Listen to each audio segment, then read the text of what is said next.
видео сабақтарда тест нұсқаларын талдайтын боламыз. Олай болса, бізде алғашқы сұрағымыз біздің заманымыздан бұрын 331 жылғы шайқастан кейін Александр Македонскийға берілген титул. Бұл жерде бізде жалпы жылды көрсетілген 331 жылды. Және де Александр Македонскийді сұрақта айтылған болатын. Енді нұсқаларды қарайтын болсақ, А. Европа билеушісі, В. Шендік билеуші, С. Македонияның әскер қолбасшысы, Д. Азияның билеушісі. Енді бізде бұл жерде 331 жылғы шайқастан кейін деп тұр. Яғни ол шайқас бізде Гавгамела шайқасы болған болатын. Бұл Гавгамела шайқасында Александр Македонский өзінің қарсыласы Дариймен соғысты жүргізген болатын. Бұл екеуінің арасындағы соғыс 331 жылы орын алған болатын. Бұл шайқаста Александр Македонский жеңіске жетеді. Осыдан кейін Македонскийға берілген титул ол Азияның билеушісі деген титул болған болатын. Екінші, ғұндардың көшпелі мемлекеті мен иудейліктер арасындағы соғыс қанша ғасырға созылды? Ғұндар біздің заманымыздан бұрын 3-ші ғасырдың сонында пайда болған болатын. Бұлардың негізгі деректері барлығы Қытай деректерінен аламыз. Бұл ғұндар Лев Гумилевтің дерегі бойынша 209 жылы пайда болған болатын. Ал біздің заманымыздан бұрын 55 жылы бұлар екіге бөлінген болатын. Солтүстік және оңтүстік болып. Сыртқы саясатта Қытайлармен және иудейліктермен соғысты көп уақыт жүргізген болатын. Қытайлықтармен бұлар оңтүстіктегі көршісімен 3 ғасыр соғысқан болса, иудейліктермен 4 ғасыр бойы соғыс жүргізген болатын. Яғни бұл жерде қанша ғасырға созылды деген сұрақтың жауабы В нұсқасы болады. Яғни 4 ғасыр. Егер бұл жерде иудейліктер емес, егер қытайлықтар болатын болса, онда 3 ғасыр болады. Келесі, үшінші. Біздің заманымыздан бұрын 331 жылы Парсы патшасы 3-ші Дарий әскерін тас-талқан етіп жеңіп, Азияның билеушісіне айналған патша. Яғни бізде бірінші сұрағымызда жаңағы бұл сұраққа сәйкес.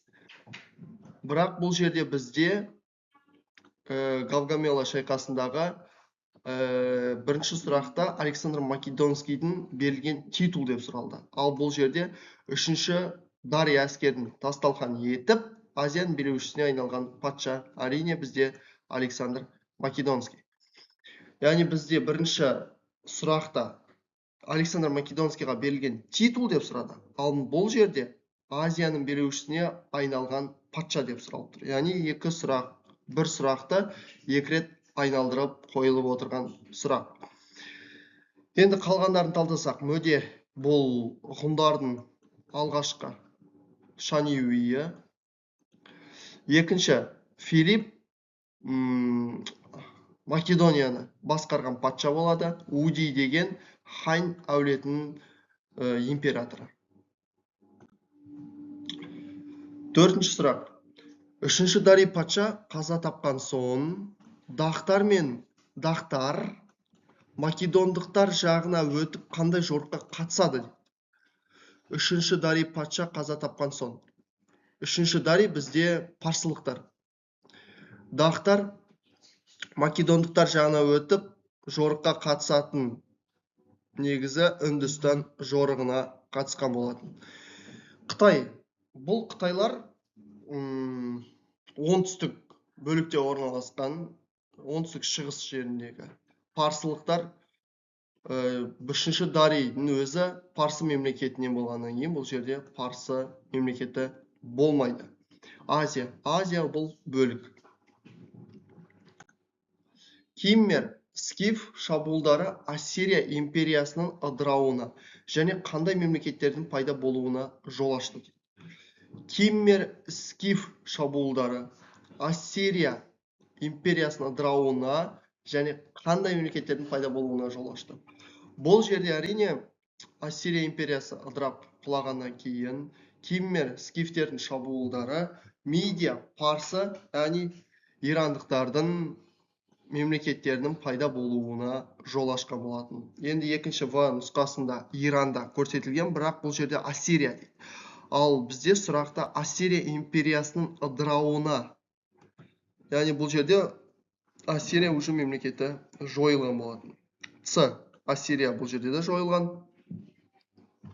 Д нұсқасында Иран бар, яғни парсылықтар, бірақ Қытай болмайды. Ғұндар мен Қытай соғысының жаңа кезеңінің хронологиялық кезеңі дейді. Ғұндар мен қытайлықтар көп уақытқа дейін бір-бірімен соғысқан мемлекеттер. Бұлар 3 ғасыр, яғни 300 жыл бойы бір-бірімен соғыс жүргізген болатын. Және де бұл екі мемлекеттің бір-бірімен жаңа кезеңінің, яғни хронологиялық мерзімі бізде болады 133-127 жылдар, яғни Е нұсқасы болып табылады. 133 және 127 жылдары Қытай мен ғұндар арасындағы жаңа кезеңнің хронологиялық соғысқан мерзімі. Әрі қарай Александр Македонскийдің парсы әскерімен шайқасы бейнеленген суреттердің бөлігі. Яғни бұл жерде бізде Александр Македонскийдің парсы әскерімен, яғни бұл жердегі біздің заманымыздан бұрынғы 331 жылдардағы Гавгамела шайқасындағы негізі көріністерді байқай аламыз. Екінші суретте мөде қаған. Мөде бізде ғұн империясының немесе ғұн мемлекетінің алғашқы шанюйі. Суретші Дүзел Ханов. Бұл көбінесе бізде қазіргі кезде контекстік сұрақтарда кездеседі. 9-шы сұрақ. Кирдің қайтыс болған шайқасындағы жері дейді. Болған шайқасындағы жері. Кир біздегі парсы патшасы. Осы парсы патшасы біздің заманымыздан бұрын 530 жылы қайтыс болған болатын. Бұл 530 жылы бізде оңтүстік Қазақстан оңтүстік бөлігіндегі жерде, нақтырақ айтқанда Сырдарияның орта ағысында Томирис пен Кир соғыс жүргізген болатын. Бұл екеуінің арасындағы соғысты Пампитрок жазып қалдырған болатын. Және де Томирistің Кирдің басын шауып алып, кейін өзінің қанына тұншықтырғандығы туралы мәліметтерді Геродоттың деректерінен қарап біле аламыз. Яғни бұл жерде Кирдің қайтыс болған шайқасындағы жері Сырдарияның орта ағысы. Парсылық Ахеменидтер империясының патшасы орталық Азияға бірнеше жорық жасады. Яғни парсылық Ахеменидтер орталық Азияға бірнеше рет өздерінің жорықтарын ұйымдастырылған ғасыры. Бұл әрине біздің заманымыздан бұрын 6-шы ғасыр болып табылады. Келесі. Біздің заманымыздан бұрын 7-ші ғасырдың бірінші жартысында скифтер өткен қақпа атауы дейді. 7-ші ғасырдың бірінші жартысында скифтер өткен қақпа. Бұл бізде Дербент қақпасы болып табылады. Осы Дербент қақпасы арқылы скифтер 7-ші ғасырдың бірінші жартысында Дербент қақпасынан өтіп, оңтүстік Кавказ жеріне қарай бет алған болатын. Егер қақпаны сұрайтын болса, сұрақта, бұл Дербент қақпасы. Ал егер Дербент қақпасынан скифтер өтіп, қай жаққа қарай бет алды десе, ол оңтүстік Кавказ аймағы болып табылады.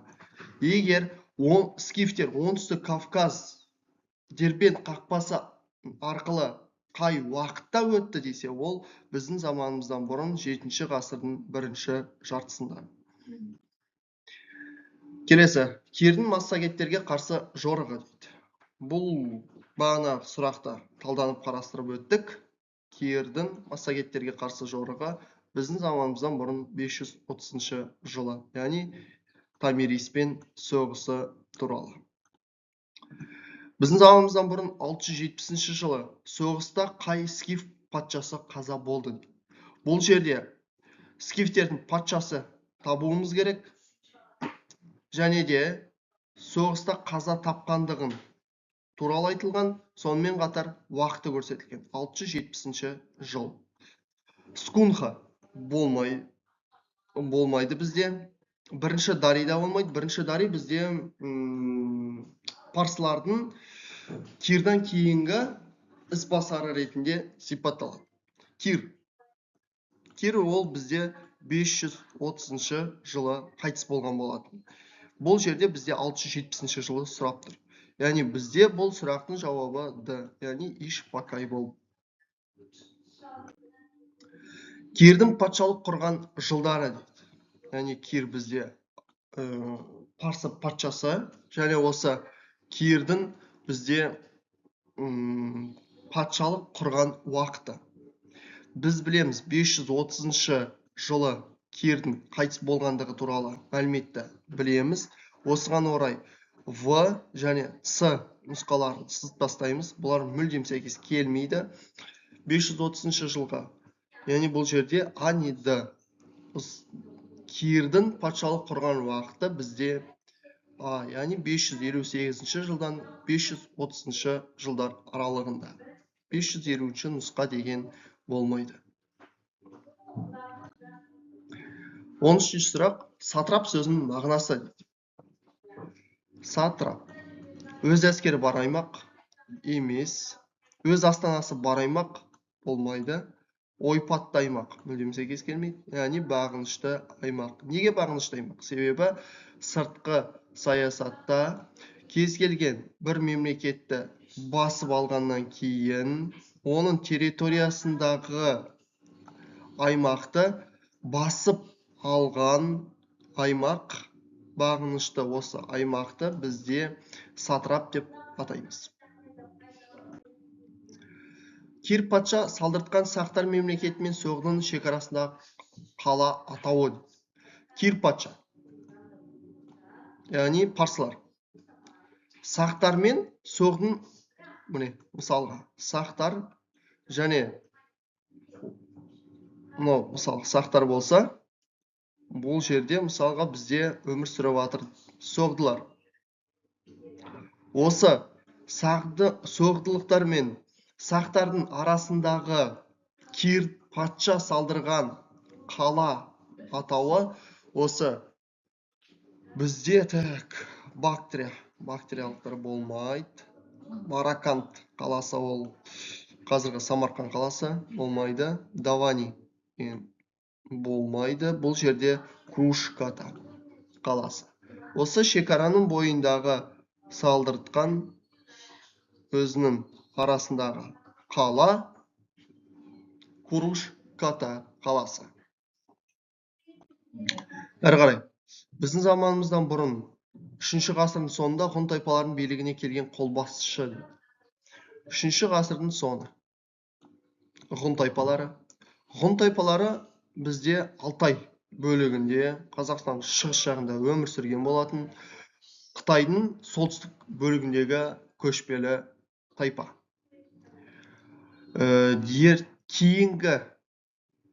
Кейінгі темір дәуірінде өмір сүрген.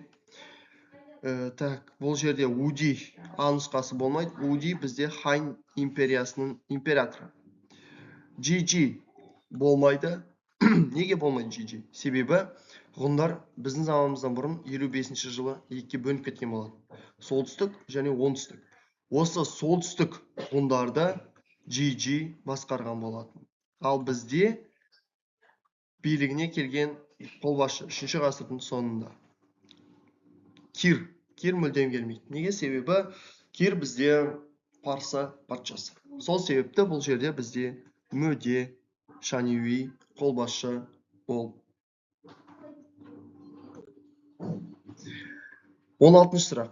Біздің дәуіріміздің 1-ші ғасырында оңтүстік ғұндар толығымен кімнің қолында қалды дейді.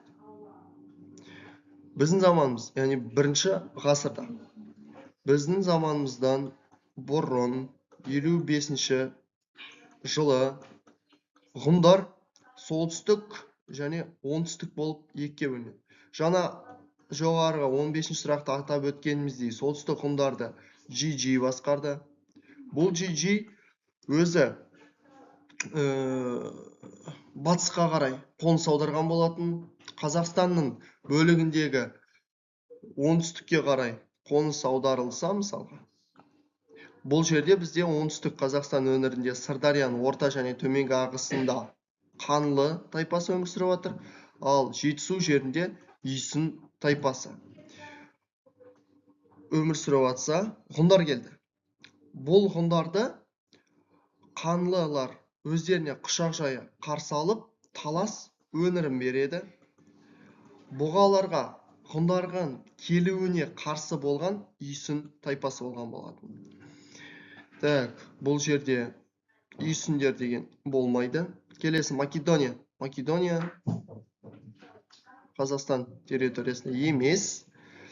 Келесі Үндістанда Қазақстан территориясына сәйкес келмейді. Бұл жерде оңтүстік ғұндарды өзінің қарамағына толығымен басып жаулап алған қытайлықтар болған болатын. 17-ші сұрақ. Гауди ғұндарға қарсы жорыққа шықты дейді. Гауди, яғни тағы да қытайлықтар. Ғұндарға 250-ші жыл болмайды, 133 болмайды, 205-ші жылдарда болмайды. Гауди ғұндарға біздің заманымыздан бұрын 200-ші жылы жорыққа шыққан болады. 18-ші. Кирдің ізбасары бүлік шығарғандарды аяусыз жазалап, империяны қайтадан құруды қолға алған патша. Қайта құру мәселесі. Кирдің ізбасары, яғни біз түсінеміз, яғни Кир, парсылықтар. Яғни бұл жерде парсы патшасын іздейміз. Парсыларды іздейміз. Мөде болмайды. Неге? Себебі бұл ғұнның шанюи. Ишпакай. Бұл скифтердікі. Ал бізге сұрап тұрғаны Кирдің ізбасары, яғни парсылықтарды сұрап тұрмыз. 3-ші Дарий мен 1-ші Дарий алады. Бұл жерде бүлік шығарғандарды аяусыз жазалап, империяны қайтадан құруды қолға алған патша, сонымен қатар Кирдің ізбасары ретінде сипатталатын, ол бізде 1-ші Дарий. Келесі. Біздің заманымыздан бұрын 518-ші жылы Дарий кімдерге қарсы жорық жасады? 518-ші жылы. Ксеркс патшалығына емес, грек парсыларға емес, ахеменидтерге болмайды. Неге? Себебі бұлардың өздері парсылықтар. Әрине бұл жерде 518-ші жылы жорыққа шығады сақтарға. 20-ші сұрақ. Скифтердің ат үстіндегі ұзақ жорықтарға киетін былғары немесе тері шалбарлары ұзақ уақытқа дейін көрініс саналды. Так, ат үстінде ұзақ жорықтарға киетін былғары немесе тері шалбарлар. Яғни шалбарлары ұзақ уақытқа дейін ненің көрінісі? Бұл жерде данышпандық дейді. Данышпандық болмайды, ауқаттылық мүлдем болмайды, көрегендікке сәйкес келмейді. Бұл жерде варварлықтың көрінісі ретінде сипатталады. Бүгінгі сабақта осы 20 сұрақты қарастырып талдап шықтық. Келесі сабағымызда әрі қарай жалғастыратын боламыз.